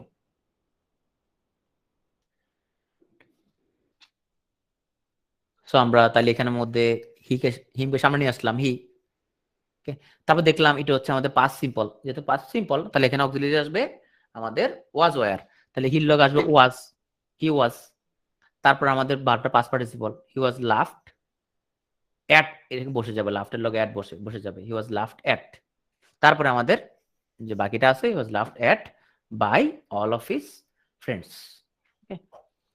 সো আমরা হচ্ছে যে এই ভার্বগুলোতে আমরা বলছিলাম যে আমরা কিছু ভার্ব পাবো আমরা যাদেরকে আমরা বাই ইউজ না করে অন্য কোন একটা কিছু আমরা ইউজ করবো। তাহলে কি, নোর সাথে সবসময় টু ইউজ করব, এনোর সাথে উইথ ইউজ করব, annoyed with, surprised at, satisfied with, contained in, shocked at, marvelled at. Okay, so এই আমরা যে তোমাদের বইয়ের মধ্যে সবার বই লিস্ট আছে, আর আমি তোমাদের সাইডগুলো দিয়ে দিব, এগুলা আমি ইনফ্যাক্ট এটা নিচে ইয়া থেকে তোমার ইংলিশের কম্পিটিটিভ থেকে, ওখানে আছে পুরোটা, স্লাইড না দিলে কিছু হবে না, আজকে স্লাইড প্রয়োজন হবে না। তো এই ভার্বগুলো আমাকে মনে রাখতে হবে, এদের সাথে হচ্ছে বাই বসবে না, আমার হচ্ছে to with at with in at এগুলো বসবে। হ্যাঁ, এবং মনে রাখতে হবে তোমার কিন্তু পরীক্ষা অপশন 4টার মধ্যে একটা অপশনের মধ্যে বাই দিয়ে একটা অপশন থাকবে, যাতে করে তুমি বাই আলা অপশনটা গোল অ্যাভয়েড করে ফেলো। তাসলিমা বলো, তাসলিমা বলো, বাই দিয়ে ভাইয়া একটা অপশন থাকবে। হ্যাঁ বলো। ভাইয়া লাভ অ্যাট এর পর কি বাই দিতে হবে? হ্যাঁ, দিতে হবে না, লাফট এর পরে অ্যাট তো বসতে, অর্থ অবশ্যই লাগবে, লাফট অ্যাট অবশ্যই অ্যাট লাগবে। কেন কেন লাগবে বলো তো, কি বলতে পারবা কেন? কারণ লাফের লগে অ্যাড থাকবে ফ্রেজাল ভার্ব লাফেট। ওকে, যেরকম আমরা যদি বলি যে তোমার হচ্ছে যে যদি বলি তোমার হচ্ছে যে লুক আফটার মানে কি? তাহলে যে লুক আর আফটার এখানে কি আলাদা করে কিছু করা যাবে? লুক বসালে আফটার বসে দেবে এখানের মধ্যে, তুমি যে মিনিংটা বোঝাতে যাচ্ছ, তাই না? লুক আফটার, আমরা যদি বলি লুক ডাউন আপন, হ্যাঁ, সো আমরা যদি বলি যে আমি ডাউন, লুক ডাউন আপন পুরোটা লাগবে, লুক ডাউন আপন বা লুক ডাউন অন পুরোটা লাগবে, তাই না? তো নাহলে হবে না তোমার। ওকে, আমি একটা ফ্রেজাল ভার্ব লিস্ট দিয়েছিলাম 120টা common phrasal verb practical life use হয় আমাদের ব্যক্তিগত, আমাদের পুরো দৈনন্দিন জীবনে। তোমাকে লিস্টটা দেখছিলা কেউ? 120টা কমন ফ্রেজাল ভার্ব, ওগুলো পরীক্ষা আসবে সেই জন্য দিই নাই, ওগুলো হচ্ছে তোমার রিটেনে কাজে লাগবে, কারণ ওগুলো আমরা সবচেয়ে বেশি ইউজ করি আমাদের মানে প্রাত্যহিক লাইফে, সেই জন্য দেওয়া হয়েছিল, পরীক্ষার জন্য দেওয়া হয়নি। পরীক্ষার জন্য তো বই পড়বা, আমাদের গুগল ফর্মে কোশ্চেন আছে, সেগুলো দেখবা। ওকে, তো সো এটা তোমার উত্তর দিছো, he is known to me. চলো, প্লিজ দ্যাটস অল। তাহলে চলো আমরা এটাকে, তাহলে তোমরা কি লিখে দাও তাহলে, এটা সবাই একটু কমেন্টে লিখে ফেলো।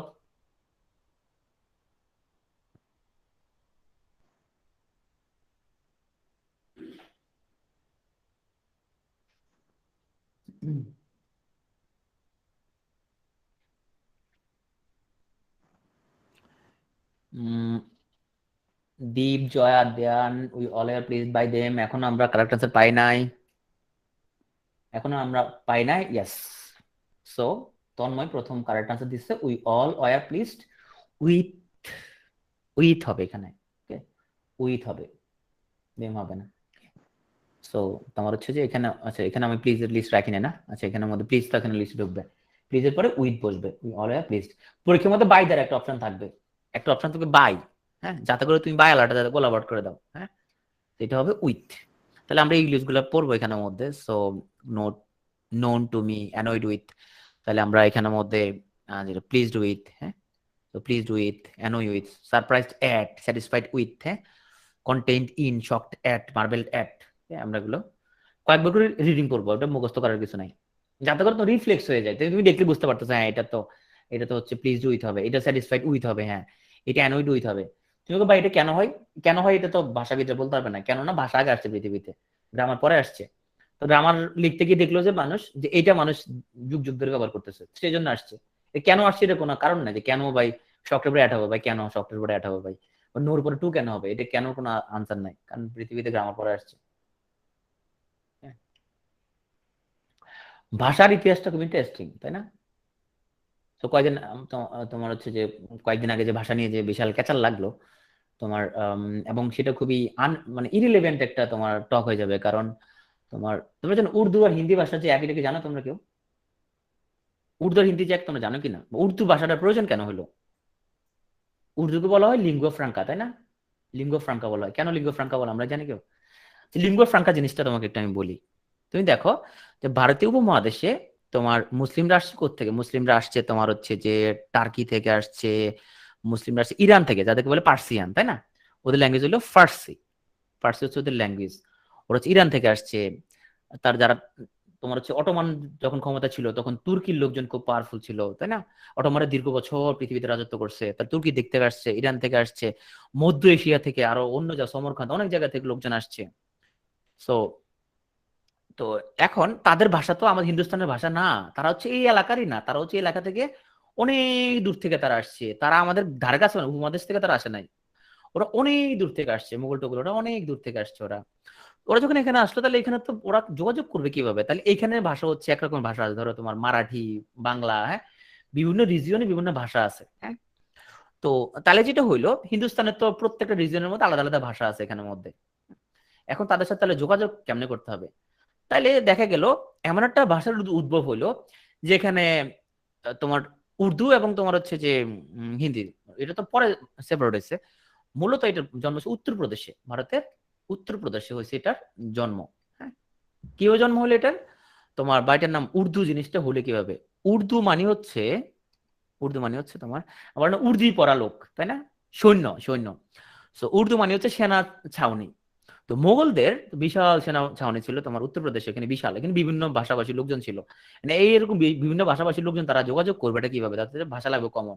তো মারাঠাদের সাথে সাথে ওই ভাষার মধ্যে টার্কি কিছু শব্দ, আরবি শব্দ, ফার্সি শব্দ সব মিলেমিশে নতুন একটা ভাষার উদ্ভব ঘটলো। তো এটা হচ্ছে এই এই ধরনের ভাষা বলে লিঙ্গুয়া ফ্রাঙ্কা।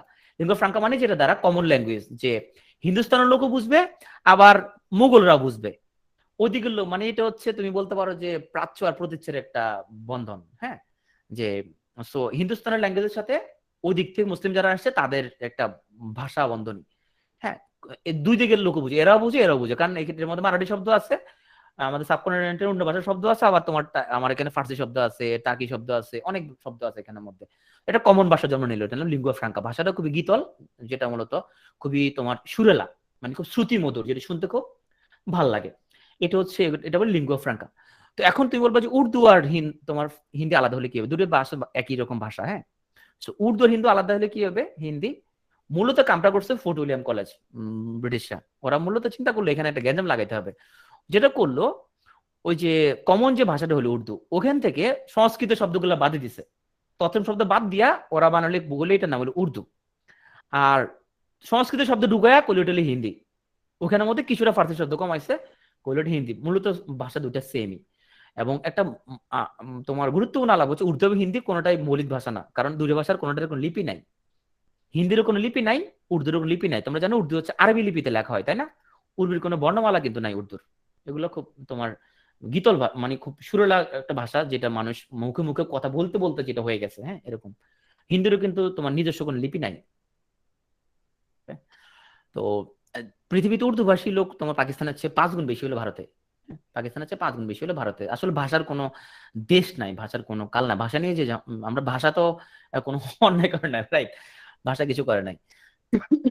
আমরা অনেক সময় জানার ভুল থেকে আমরা এই ধরনের অনেক ব্যবহার করি। আসলে ভাষাকে কখনো আটকে রাখা যায় না। ভাষা যে মিক্সচার, ভাষাকে কেউ আটকাতে পারবে না। ভাষা হলো নদীর মতো, ভাষা চলতেই থাকবে, চেঞ্জ হতেই থাকবে, চেঞ্জ হতেই থাকবে। এটাকে কেউ আটকাতে পারবে না এটাকে, তাই না? আমরা একসময় যেগুলোকে অশুদ্ধ মনে করতাম, সেটাকে আমরা এখন কবিতার ভাষা ওরকম।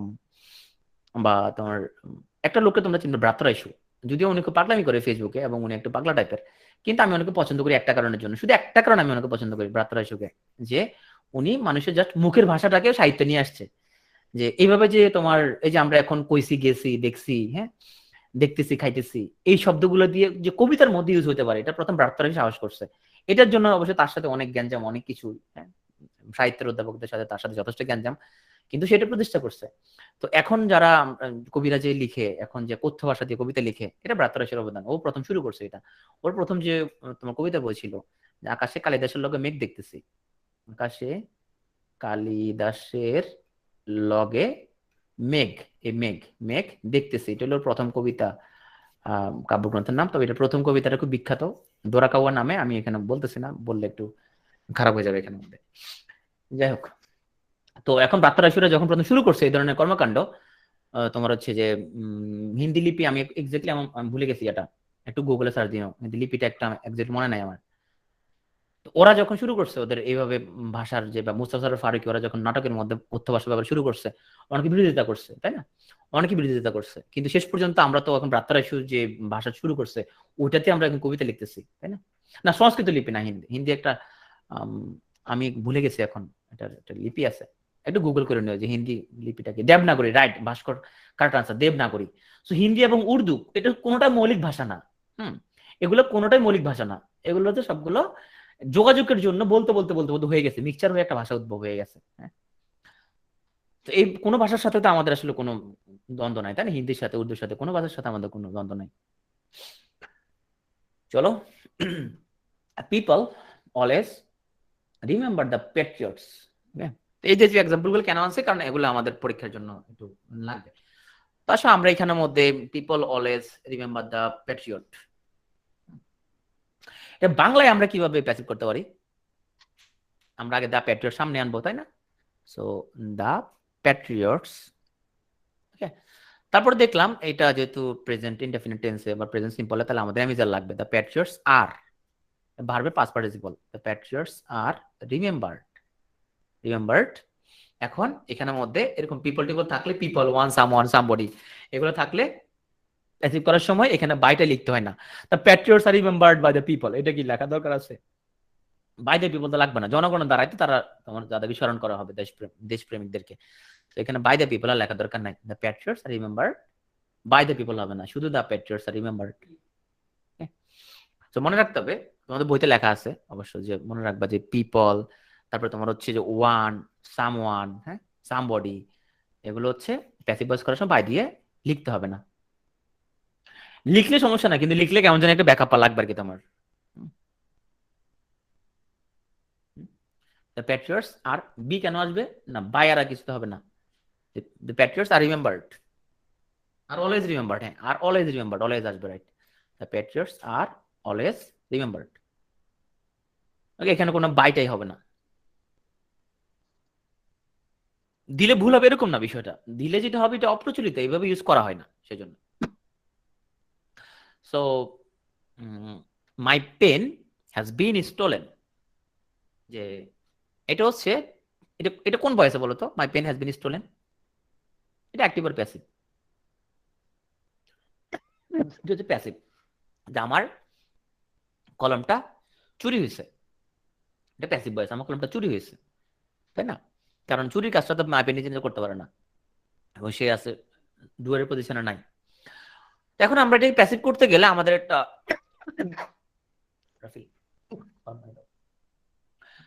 আমরা যখন প্যাসিভ কে অ্যাক্টিভ করবো, আমার তো একজন ডুয়ার লাগবে, আমার কোনো ডুয়ার নাই।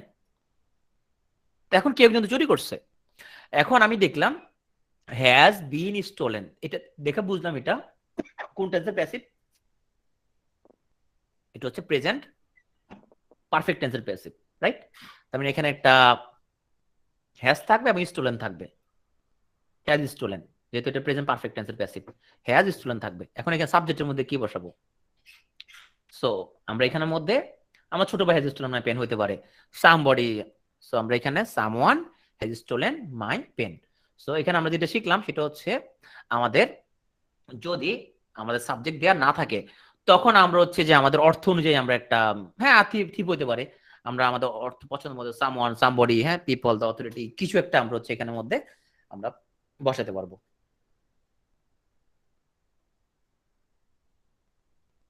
So one should keep one's promise, যে একজনকে অবশ্যই তার প্রতিজ্ঞাটা রাখা উচিত। সো এখানে আমরা একটা জিনিস বুঝতে পারছি, যে এই ওয়ানটাও আসলে এরকম তোমার অনির্দিষ্ট একটা জিনিস বোঝানোর জন্য চলে আসছে। One should keep one's promise, সেরকম যদি ওয়ান থাকে তাহলে তোমার হচ্ছে যে, ঠিক আছে, আমরা একটু সবাই লিখিত লিখে চেষ্টা করি সবাই।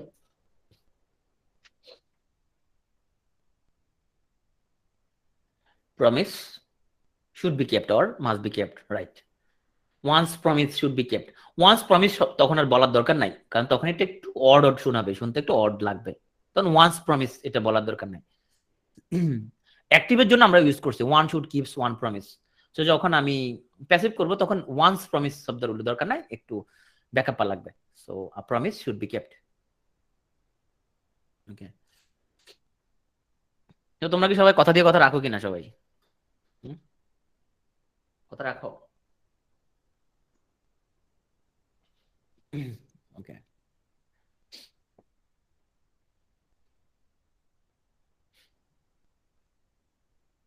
তবে এখানে আমার একটা অবজেকশন আছে কথা দিয়ে যে কথা রাখার।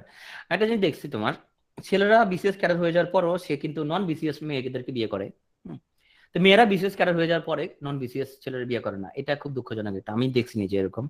তো এরকম তোমরা কারো কথা দিতে থাকলে কথা রাখো, তাই না? বাস্তব কিনা, ছেলেরা আমার কথা থেকে একমত? মেয়েরা বিসিএস ক্যাডার হয়ে যাওয়ার পরে ওরা সবসময় ক্যাডার ছেলে খুঁজে, এটা আসলে খুব দুঃখজনক একটা ব্যাপার। হ্যাঁ, মিতালি বলছি মেয়েরা না, আচ্ছা, না মেয়েদের আমি দেখছি এরকম, মেয়েরা ক্যাডার হয়ে যাওয়ার পরে ওরা হচ্ছে তোমার খুব ক্যাডার ছেলে বা খুব প্রতিষ্ঠিত ছেলে খুঁজে। কেন, ছেলেরা তো বেকার মেয়ে বিয়ে করে করে না, তো মেয়েরা তো বেকার ছেলে একটা বিয়ে করতে পারে, সমস্যা কি মিতালি? মানে মেয়েরা বেকার ছেলে বিয়ে করলে কোনো সমস্যা আছে? ছেলেরা করে না, মানে বেকার মেয়ে তো বিয়ে করে। এখন মেয়ে একটা বিশেষ ক্যাডার, তাহলে ও তো বেকার ছেলেটা বিয়ে করলো, ওই ওরা পালবে, ওরা খাওয়াবে, এটা হবে, সমস্যা কি? ভাইয়া মানে ওটা ওরকম পালে না কেউ। হাউস হচ্ছে হাজবেন্ড রাখবে, বেকার মেয়ে বিয়ে করলেও তাকে খুব মানে প্রেসারে থাকতে হয়। প্রেসারে রাখে, বুঝতে পারছি। না আমি চাই এরকম সিস্টেম হোক, ধরো তোমার ছেলেরা তো বেকার তো বেড়ে গেছে এখন, মানে ক্যাডার মেয়েরা যাতে বেকার ছেলে ছেলে বিয়ে করে, তাহলে একটা দৃষ্টান্ত স্থাপিত হবে তোমার। আমি চাই এরকম ব্যাপারটা আবার হোক, যে তোমার হচ্ছে যে মানে হাউস হাজবেন্ড। আমার বউকে গত বছর আমি প্রপোজ দিলাম। আমি বললাম এমনিতে আমি তোমার ছোট, তো একটা কাজ করো, তুমি যে তো এত কষ্ট করে চাকরি বাকরি করো, ওকে বললাম তুমি পিটুয়েতে মাস্টারি করো, আর তুমি পিটুয়ে দেখো একটু পরিচালনা করো, তোমার স্কুলে মাস্টারি করার দরকারটা কি। ও বলছে না, ওর হচ্ছে যে চাকরি করতে হবে। আমি একটা কাজ করো, তাহলে তুমি চাকরি করো, আমি হাউস হাজবেন্ড হয়ে যাই, বাসায় থাকি আমি, যেহেতু আমি ছোট, আমি বাসায় কাজ করবো। ও বলছে হ্যাঁ তাহলে রান্না বান্না করো। আমি বললাম রান্না বান্না কেন করবো, আমি তো এখন লোকজন রাখবো, নাহলে ফুড পান্ডা দিয়ে খাবো, আমি রান্না বান্না কেন করবো, তাই না? ও দেখি রাজি হলো না।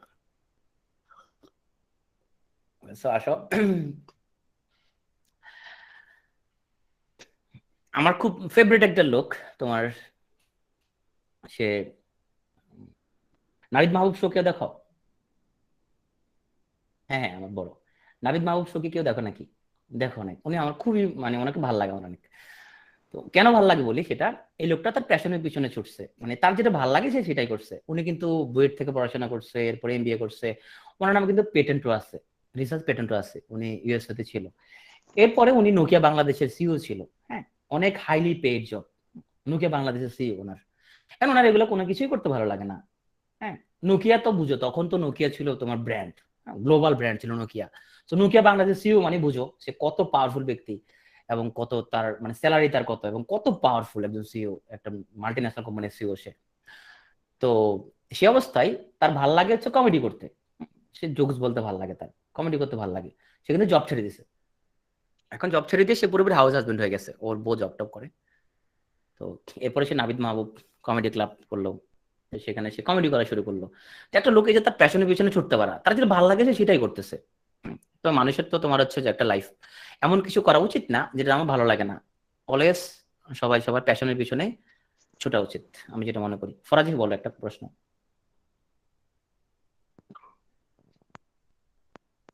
ফরাজি বলো।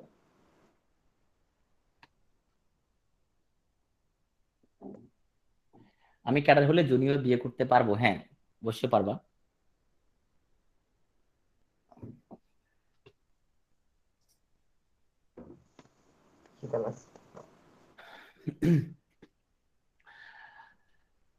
ওকে, সো আমরা চলো আমরা এটা করি।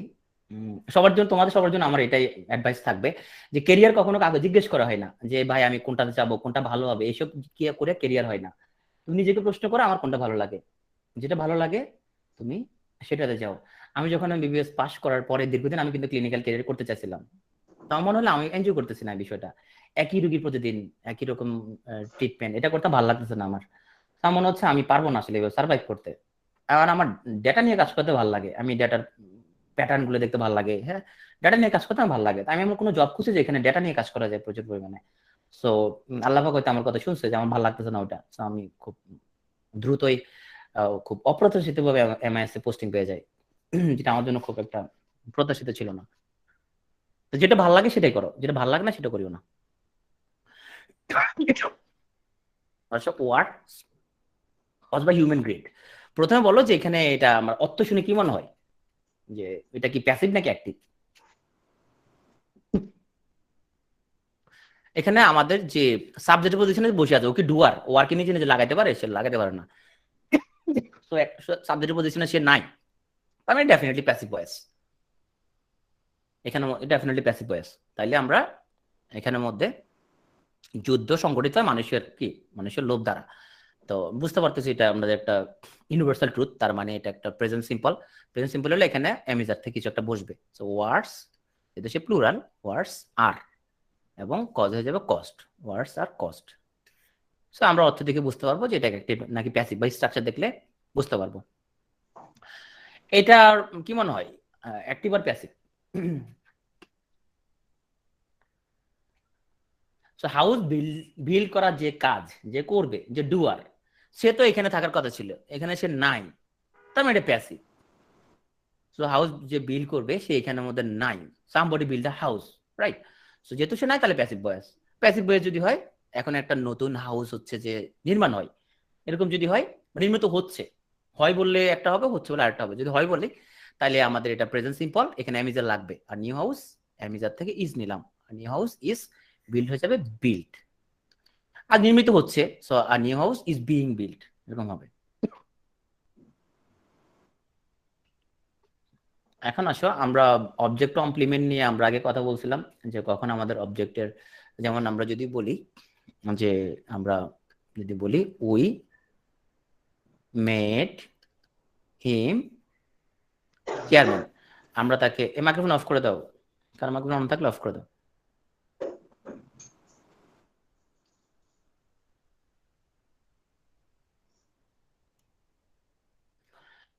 So we made him captain, আমরা বেসিক ক্লাসের মধ্যে বলছিলাম এখানের মধ্যে এই হিম যে অবজেক্ট, যে চেয়ারম্যানের সে, সো এটা হলো অবজেক্টের কমপ্লিমেন্ট। তো এখন দেখো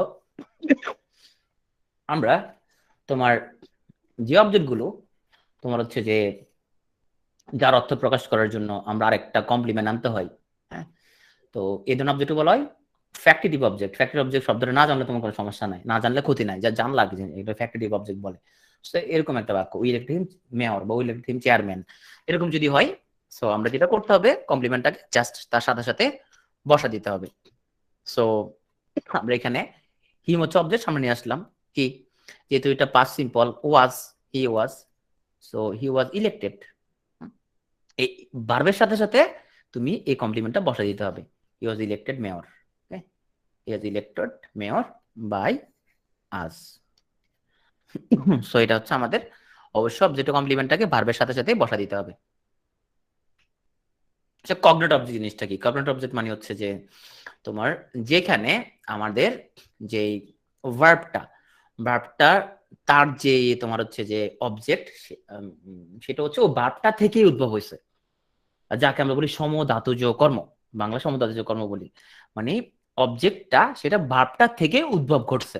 যেমন আমরা যদি বলি যে টু লিভ আ লাইফ, হ্যাঁ, সে হচ্ছে যে to smile I smile, to laugh a লাফ, সে এক হাসি হাসলো, হ্যাঁ, সেই এক মৃত্যু সে বরণ করলো, হ্যাঁ, সে এক ঘুম ঘুমাইলো, সে এক স্বপ্ন সে দেখলো, হ্যাঁ, সে এক দৌড়ানি সে দৌড়ানি দিল, টু রান আর রেস, হ্যাঁ, টু ফাইট আ ফাইট। তাহলে আমাদের এখানে যে অবজেক্ট যেটা আসতেছে সেটা ভার্ব থেকে আসছে, অবজেক্টটা ভার্ব থেকেই আসছে, অবজেক্টটা ভার্ব থেকে আসছে, অবজেক্টটা ভার্ব থেকে আসছে, এগুলো বলে কগনেট অবজেক্ট বা সমধাতুজ কর্ম, বাংলাতে আমরা পড়ছিলাম। ওকে, সে একটা হাসি হাসলো, হ্যাঁ, সে একটা ঘুম ঘুমাইলো। তো আসলে এরকম যদি কগনেট অবজেক্ট থাকে, রুলস ডিফারেন্ট কিছু নাই, ইরানের যথারীতি আগের মতোই করব আমরা। আর রাইস আমাদের সামনে নিয়ে আসলাম, রেস, যেহেতু এটা হচ্ছে আমাদের পাস্ট সিম্পল, তার এখানে ওয়াজ আসবে, আর রেস ওয়াজ। তো রান রেন রান, আর রেস ওয়াজ রান বাই হিম।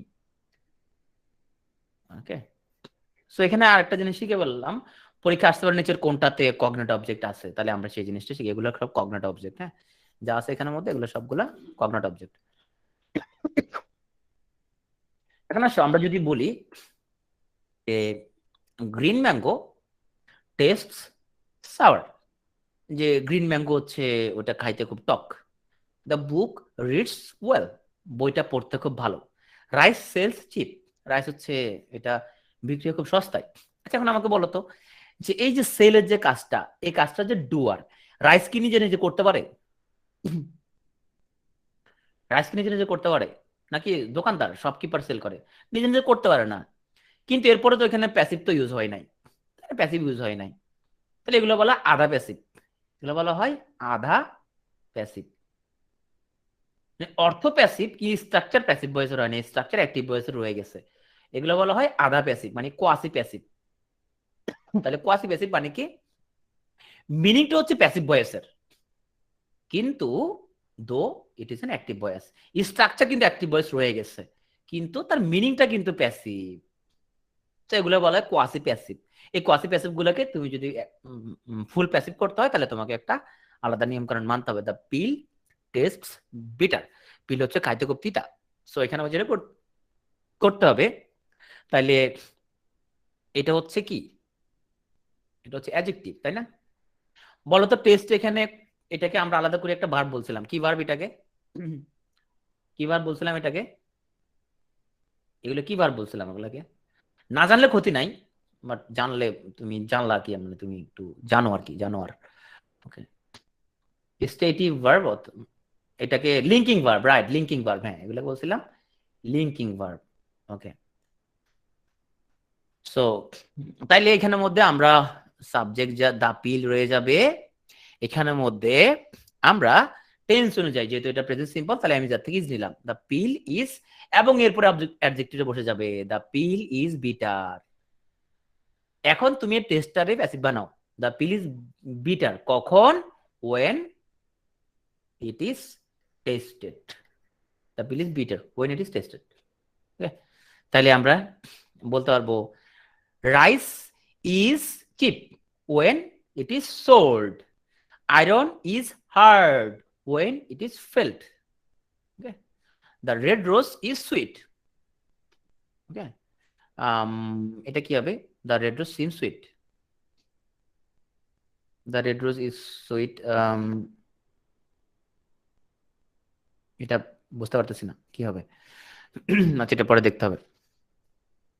সিমের কোনো ইয়ে আছে past participle?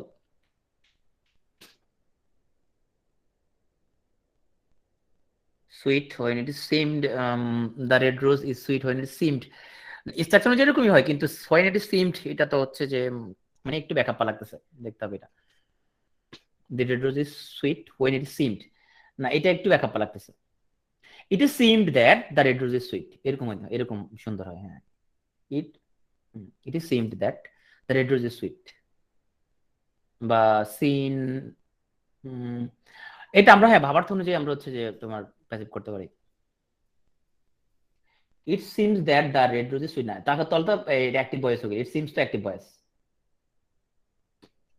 it seems that active voice, it is the red rose which is seemed sweet, হ্যাঁ এটা খুব সুন্দর, it is the red rose which is seemed sweet, হ্যাঁ এটা খুব সুন্দর হয়েছে, রাইট, কেয়ার বাক্যটা সুন্দর হয়েছে, হ্যাঁ এটা আমরা নিলাম।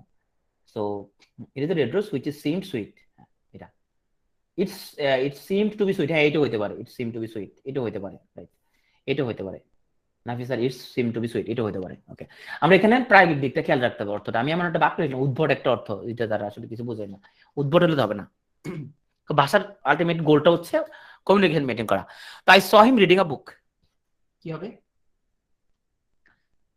আচ্ছা আমাকে বলো তো, যে এখানে রিডিংটা, এটা আমাদের এটা কি, কোন parts of speech, noun, adjective, এটা কি? I saw him reading a বুক, জিরান, এটা কি পার্টিসিপল, এটা কি? I saw him reading a বুক, এটা অ্যাডজেক্টিভ, রাইট, অ্যাডজেক্টিভ যেহেতু সে হলো পার্টিসিপল, রাইট, সে হলো পার্টিসিপল। সো তাহলে এটাকে আমরা কিভাবে করব? এই রিডিংটা কোনো চেঞ্জ হবে না, এটার কোনো চেঞ্জ নাই এটা। সো আমরা প্রথমে বুকের সামনে আনলাম, ওকে, সো না বুকের সামনে আনতে হবে না আমাদের এখানের মধ্যে আই স হিম, এই অংশটুকুকে আমরা প্যাসিভ করব, আই স হিমকে আমরা প্যাসিভ করব, হ্যাঁ আই স হিমকে প্যাসিভ করব। তাহলে আমরা হিমটা সামনে চলে আসলো, সো হি, যেহেতু এটা পাস্ট টেন্স, তাহলে হি ওয়াজ, স হয়ে যাবে সিন, হি ওয়াজ সিন। এখন আসো বাকি অংশটা, হি ওয়াজ সিন, এখন কেমনে সিন হয়েছে? হি ওয়াজ সিন কেমনে? He was seen, he was seen reading a book, তারা একটা বই পড়া অবস্থা দেখা গেছে, হি ওয়াজ সিন রিডিং আ বুক। এখন হ্যাঁ বাই মি লাগাইতে পারো, he was seen reading a book by me. Niloy বলছে he was seen to be, না টু বি রিডিং হবে না Niloy, he was seen by me reading a book, হ্যাঁ এটা হতে পারে। তবে এখানের মধ্যে একটু মডিফায়ারের প্রবলেম আছে, he was seen by me reading a book হইতে পারে স্ট্রাকচার, কিন্তু বাই মিটা পরে রাখলে আমাদের হচ্ছে যে সুন্দর হবে। এই জন্য বুঝতে পারবা ড্যাংলিং মডিফায়ার যখন আমরা পড়বো তখন আমরা বুঝবো যে মডিফায়ার অবস্থান কোথায় বসাতে হয়। Seen reading a book by me, okay. They made him tell everything, ওরে র্যাপ, ওরে হচ্ছে যে তোমার ডিম দিচ্ছে, ডিম দেওয়ার পরে আমরা এগুলো পজিটিভ ভার্বের মধ্যে পড়বো। দে মেড হিম টেল, তারে সবকিছু বলাইলো, তারা সবকিছু বলাইলো, they made him tell everything, এগুলো পজিটিভ ভার্বের মধ্যে আমরা পড়বো। দে মেড দ্বারা কিভাবে আমরা পজিটিভ করি, হ্যাঁ আমরা পড়বো। দে মেড হিম টেল এভরিথিং, তাকে সবকিছু বলাইছে, র্যাবের দোষ আর কি ওরে। তো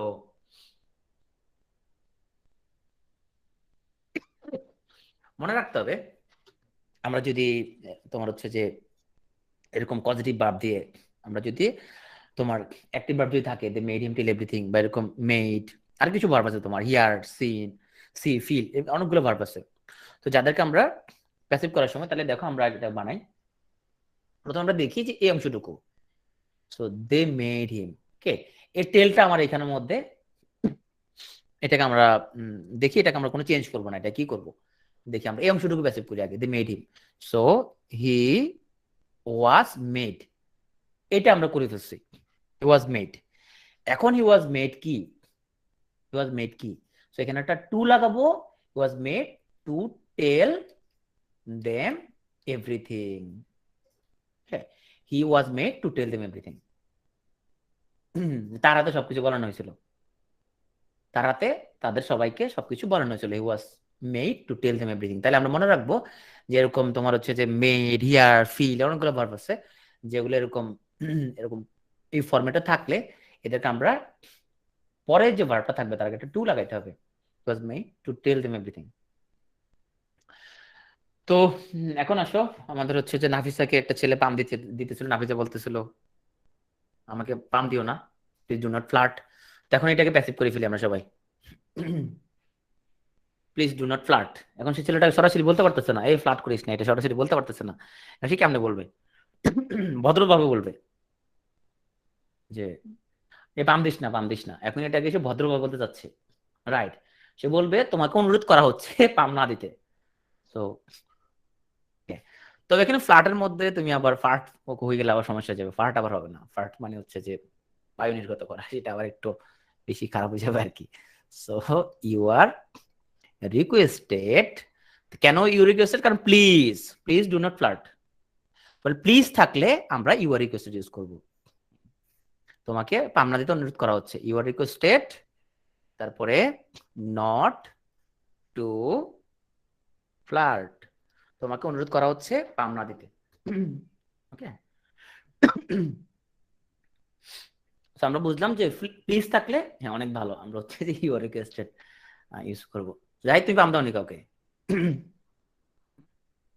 যখন মানে লাগবে প্রয়োজন হবে তখন তুমি পাম দিবা, প্রয়োজন হলে। এখন ধরো তুমি যদি কারো দেখো কে সুন্দর নোট টোট করতেছে, ওরে পাম দিবা, তুমি অনেক ভালো, তো উনি সুন্দর, তুমি এত সুন্দর কিভাবে নোট করো, আমি তো এরকম পারি না, তুমি আসলে একটা জিনিস এলে বলে তোমার নোট খাতার ছবিগুলো আমাকে একটু দাও, পিডিএফ করে নেই, তাহলে তুমি নোট খাতাটা নিয়ে নিবার কাছ থেকে। এমন ভাবে দেওয়া যাবে না যে ও বুঝে যায় আবার। সো চলো, হ্যাঁ সাবধানে দিতে হবে আজগুলোকে।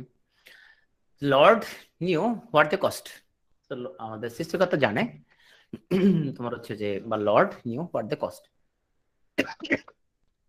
এটাকে আমরা প্যাসিভ করতে হবে।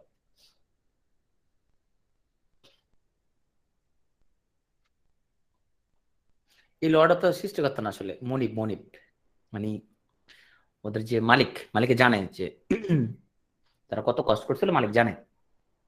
এরকম হোয়াট দ্য কস্ট, আগে বলো আমার এইটা, এটা কি আমরা কি বলবো, noun clause, noun phrase, adjective clause, adjective phrase, কি বলবো আগে সেটা বলো আমাকে।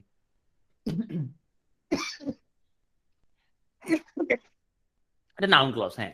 এরকম নাউন ক্লজ থাকলে তার মানে এটা পুরোটাই একটা অবজেক্ট, এটা পুরোটা অবজেক্ট, নাউন ক্লজ, তাহলে পুরোটাকে সামনে নিয়ে আসবো, ওকে, তাহলে পুরোটা সামনে নিয়ে আসবো। সো হোয়াট দ্য কস্ট পুরোটা সামনে আসবে, তো হোয়াট দে কস্ট। তো যেহেতু দেখলাম এখানের মধ্যে এটা হচ্ছে পাস্ট সিম্পল, তাহলে এখানে একটা ওয়াজ আসবে, হোয়াট দে কস্ট ওয়াজ, তারপরে নোন, আমরা জানি নো ভার্বের পরে বাই না আসে, টু আসে, to Lord, okay. So what they cost was known to Lord. তো he wants me to do the work, সে চাই আমি কাজটা করি, আমার দ্বারা কাজটা করাতে চাই। তো আসো, এরকম যদি কেউ কিছু চাই আমার দ্বারা একটা কাজ করাইতে, এরকম ভার্ব যদি থাকে তোমার যেখানের মধ্যে আমরা ইনফিনিটিভ ইউজ করি, এরকম ইনফিনিটিভ ফরম্যাটে যদি কোনো কিছু থাকে আমাদের, তখন আমরা ইনফিনিটিভ অংশটুকুকেই আমরা প্যাসিভ করে দিব, ওকে। বাকিটুকু আমাদের আর কিছু করব না। স্যার হোয়াট দ্য কস্ট ওয়াজ, না প্লুরাল না, সিঙ্গুলার, হোয়াট দ্য কস্ট ওয়াজ।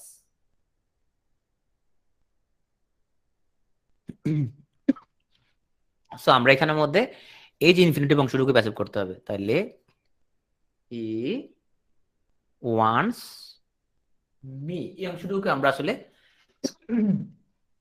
আমরা প্যাসিভ করতে পারবো না, তাহলে আমরা এই টু ডু দিয়ে প্যাসিভ করবো। হি ওয়ান্টস, এটা আমাদের পরে রাখবো। হি ওয়ান্টস দি ওয়ার্কের সামনে আনি, তাহলে দি ওয়ার্কের সামনে আনলাম, দি হি ওয়ান্টস দি ওয়ার্ক। তাহলে আমরা ইনফিনিটিভ অংশকে প্যাসিভ করার জন্য টুর পরে একটা বি লাগা দিব, টু বি ডান। তাহলে he wants the work to be done. এখন তুমি মিটাকে নিতে পারো, by me, by me. So মূল কথাটা হলো আমরা এই যে টু ডু কে আমরা প্যাসিভ করব, কিন্তু আগেরটা অংশে প্যাসিভ করব না। তবে সব ভার্বের ক্ষেত্রে না, আমরা কিছু ভার্ব আছে লাভ, ডিজায়ার, উইশ, লাইক, ওয়ান্ট, এরকম কিছু ভার্ব আছে। আমরা শেষ দিকে চলে আসছি। তুমি আমার চিনো, তো এটাকে প্যাসিভ করে ফেলো। সবাই কমেন্টে লিখে বলো, do you know me?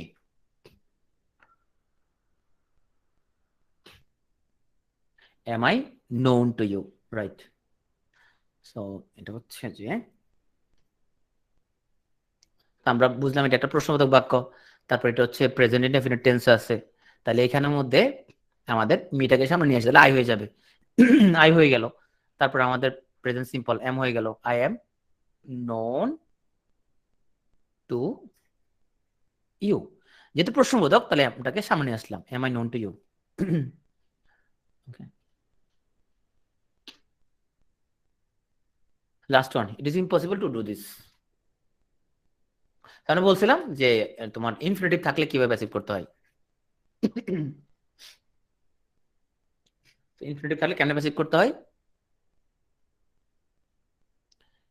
So it is impossible, এগুলো কোনো চেঞ্জ হবে না। ইট ইজ ইম্পসিবল, এটাই প্যাসিভ করব। It is impossible to be done. Okay, আমার লেখা বাস্তব আসলে তো খারাপ না, আমি আসলে ইচ্ছা করে আমি লিখি যাতে তোমরা বুঝতে পারো আমি যে ডাক্তার, যাতে করে বুঝতে পারো। হ্যাঁ, এবং তোমাদের গার্ডিয়ানরা যদি দেখে কে পড়াচ্ছে বুঝতে পারো যে ও ডাক্তার না, হাতের লেখা দেখে বুঝে যাবে এটা ডাক্তার যে, এই জন্য লিখি আর কি। হ্যাঁ, okay. So last one, who planted this tree here? Who planted this tree here? এগুলো সবগুলো আমাদের এক্সপিসিএস এর কোশ্চেন। সো বাই হুম লিখে বলো সবাই কমেন্টে, বাই হুম। তাসনিমা ঠাকুর দেখায় আসছো, আচ্ছা লেখা বুঝো নাই, খুবই দুঃখজনক।